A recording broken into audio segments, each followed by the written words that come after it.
Hi, welcome back to my channel. ಇವತ್ತಿನ recipe potato wedges without oil ಹೇಗೆ ಮಾಡೋದಂತ ನೋಡೋಣ. ಬೇಕಾಗಿರೋ ಸಾಮಗ್ರಿಗಳು: ಈ 2 ಆಲೂಗಡ್ಡೆನ ನಾನು ಕಟ್ ಮಾಡಿ ಈ ರೀತಿ ಇಟ್ಕೊಂಡಿದ್ದೀನಿ. ಆರಿಗಿನೋ ಚಿಲ್ಲಿ ಫ್ಲೇಕ್ಸ್ ಸ್ವಲ್ಪ, ಕೊತ್ತಂಬರಿ ಸೊಪ್ಪು ಸ್ವಲ್ಪ ಚಿಕ್ಕ ಚಿಕ್ಕದಾಗಿ ಕಟ್ ಮಾಡಿ ಇಟ್ಕೊಂಡಿದ್ದೀನಿ. Chilli powder 1 tea spoon, 1 table spoon ಗೋಧಿ ಹಿಟ್ಟು, 1 ಟೀ ಸ್ಪೂನ್ ಶುಂಠಿ ಬೆಳ್ಳುಳ್ಳಿ ಪೇಸ್ಟ್. ಇದಿಷ್ಟು ಮಾಡೋಕ್ಕೆ ಬೇಕಾಗಿರೋ ಸಾಮಗ್ರಿಗಳು.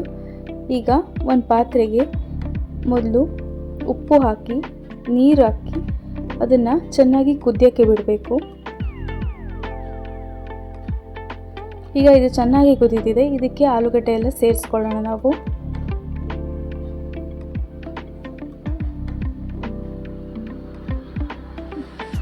ಇದು ವಿತೌಟ್ ಆಯಿಲು, ಹಾಗೆ ತುಂಬ ಹೆಲ್ತಿ ಕೂಡ. ನಾನು ಇದಕ್ಕೆ ಮೈದಾ ಕೂಡ ಯೂಸ್ ಮಾಡಿಲ್ಲ ಅಥವಾ ಕಾರ್ನ್ಫ್ಲೋರ್ ಕೂಡ ಯೂಸ್ ಮಾಡಿಲ್ಲ, ಹೆಲ್ತಿಯಾಗಿರಲಿ ಅಂತ. ಯಾರ್ಯಾರು ಹೊಸದಾಗಿ ನೋಡ್ತಾ ಇದ್ದೀರಾ ನನ್ನ ಚಾನಲ್ನ, ಪ್ಲೀಸ್ ಸಬ್ಸ್ಕ್ರೈಬ್ ಮಾಡಿ. ಇದೇ ರೀತಿ healthy recipes, healthy snack recipes ತೋರಿಸ್ತಾ ಇರ್ತೀನಿ. ಈಗ ಇದು 50% ಬೆಂದಿದೆ. ಇದನ್ನು ನಾನು ತೆಗೆದಿಟ್ಕೋತಾ ಇದ್ದೀನಿ. 50% ಬೆಂದ ತಕ್ಷಣ ತೆಕ್ಕೊಂಬಿಡ್ಬೇಕು. ಈಗ ತೆಗೆದಿಟ್ಕೊಂಡಿದ್ದೀನಿ. ಇವಾಗ ಮಿಕ್ಸಿಂಗ್ ಬೌಲ್ಗೆ ನಾನು ಕೊತ್ತಂಬರಿ ಸೊಪ್ಪು, ಹಾಗೆ ನಾವು ಎತ್ತಿಟ್ಕೊಂಡಿರೋ ಆರಿಗಿನೋ, ಚಿಲ್ಲಿ ಫ್ಲೇಕ್ಸ್, ಚಿಲ್ಲಿ ಪೌಡರ್, ಹಾಗೆ ಶುಂಠಿ ಬೆಳ್ಳುಳ್ಳಿ ಪೇಸ್ಟ್ ಇದಿಷ್ಟನ್ನು ಹಾಕ್ಕೊಂಡು ಒಂದೇ 1 ಟೇಬಲ್ ಸ್ಪೂನಷ್ಟು ಎಣ್ಣೆ ಹಾಕ್ಕೊಂಡು ಚೆನ್ನಾಗಿ ಇದನ್ನು ಸ್ಪೂನಲ್ಲಿ ಫಸ್ಟು ಮಿಕ್ಸ್ ಮಾಡ್ಕೊಳ್ಳೋಣ. ಈಗ ಸ್ವಲ್ಪ ಮಿಕ್ಸ್ ಆಗ್ತಿದ್ದಂಗೆ ಇದಕ್ಕೆ ನಾವು ಎತ್ತಿಟ್ಕೊಂಡಿರೋ ಗೋಧಿ ಹಿಟ್ಟು ಕೂಡ ಹಾಕ್ಕೊಂಡು ಚೆನ್ನಾಗಿ ಕಲಿಸ್ಕೋಬೇಕು. ಎಲ್ಲ ಪೊಟೆಟೊಗೂ ಈ ರೀತಿ ಕೋಟ್ ಆಗಬೇಕು. ಈಗ ಇದು ಚೆನ್ನಾಗಿ ಕೋಟ್ ಆಗಿತ್ತು. ನಾನೀಗ ಇದನ್ನು ಏರ್ ಫ್ರೈಯರ್ ಬ್ಯಾಸ್ಕೆಟ್ಗೆ ಹಾಕೋತಾ ಇದ್ದೀನಿ. ನೋಡಿ, ಎಲ್ಲದನ್ನು ಹಾಕೋತಾ ಇದ್ದೀನಿ ನಾನು ಇಲ್ಲಿಗೆ.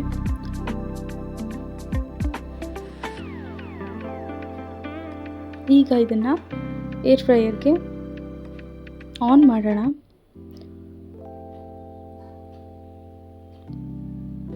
ಏನು ಮಾಡಬೇಕಂದ್ರೆ ಮೆನುಗೆ ಹೋಗಬೇಕು. ಮೆನುಗೆ ಹೋಗಿ ಅದಾದಮೇಲಿಂದ ಅಲ್ಲಿ ಸೆಕೆಂಡ್ ಒಂದು ಅಂದರೆ ಪನ್ನೀರ್ ಟಿಕ್ಕಾ ಥರ ಕಾಣಿಸ್ತಾ ಇದೆಯಲ್ಲ, ಅದಕ್ಕೆ ಹೋದರೆ ನೋಡಿ 200 ಡಿಗ್ರಿ ಸೆಲ್ಸಿಯಸ್ ಅಂತ ಅದೇ ತೋರಿಸ್ತಾ ಇದೆ. 15 ಮಿನಿಟ್ಸ್ ಆದಮೇಲೆ ನೋಡಿ ಎಷ್ಟು ಚೆನ್ನಾಗಿದೆ ಅಂತಂದರೆ ಸೂಪರಾಗಿರುತ್ತೆ. ವೆಯ್ಟ್ ಲಾಸ್ ಮಾಡೋರು ಕೂಡ ಇದನ್ನು ಮಾಡ್ಕೊಂಡು ತಿನ್ಬೋದು. ಆರಾಮಾಗಿ ವೆಯ್ಟ್ ಲಾಸ್ ಮಾಡ್ಬೋದು.